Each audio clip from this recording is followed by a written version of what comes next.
So this video is going to talk about how to install Visual Studio on your computer.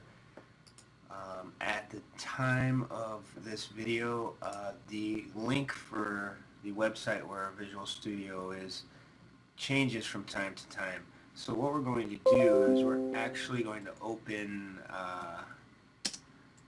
Google, and we're going to search for Visual Studio Community, and should be this first link here, free IDE developer tools. The reason I'm having you search, as I said, is I don't want to give you a link because Microsoft likes to change those links and then the video becomes outdated. So go to this website, download Visual Studio Community 2017.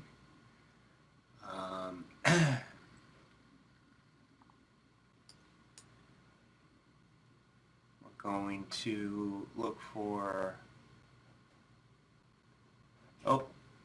it actually automatically downloads when you hit that button. So you'll see I'm using Chrome, so it may have downloaded to your downloads folder.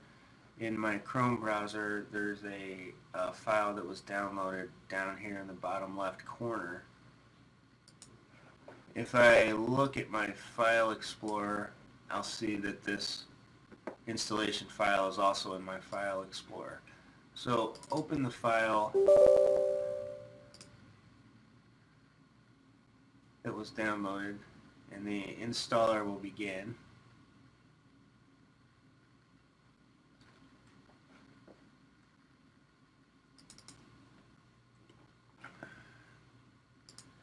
Pretty typical installation. A lot of hitting next buttons.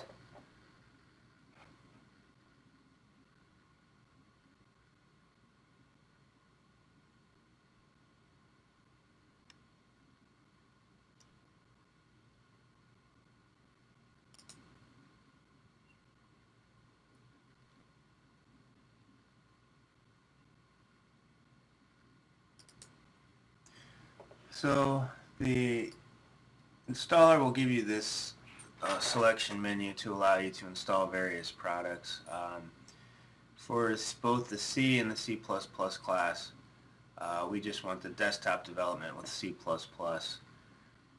You can leave all the default options selected and just hit install. And this process, you'll see there's a status menu here. This is going to go on for some time. Could be half hour or hour depending upon your machine. So as the installer is chugging away here, I want to take this time to talk about different versions of Windows or Visual Studio and or problems you may encounter. First of all, you are allowed to use different versions of Visual Studio. However, the demonstrations in these videos will be done with Visual Studio Community, so you're kind of on your own if you use something other than what we're using here. Windows, if your version of Windows is so incredibly old that you cannot run the required software, you're just going to have to find a newer computer or a newer version of Windows. Getting Visual Studio installed is a prerequisite for the class. It's not something you can just shoot an email to your instructor and say, I had problems or I can't get it working. You will receive a 0 on your assignments if you don't research and fight past any problems you encounter. It's completely impossible for instructors to know everyone's computer and all the variations on them. So if you do encounter a bug, you're just going to have to pull out Google and do some research and fight your way through it. But I think for the most part, installation's pretty standard and you shouldn't have too many problems. Well, as you can see, our installer finished, and now our main menu here says our product is installed, and all we need to do is hit launch, or we can find the application in our start menu, and we should be all set.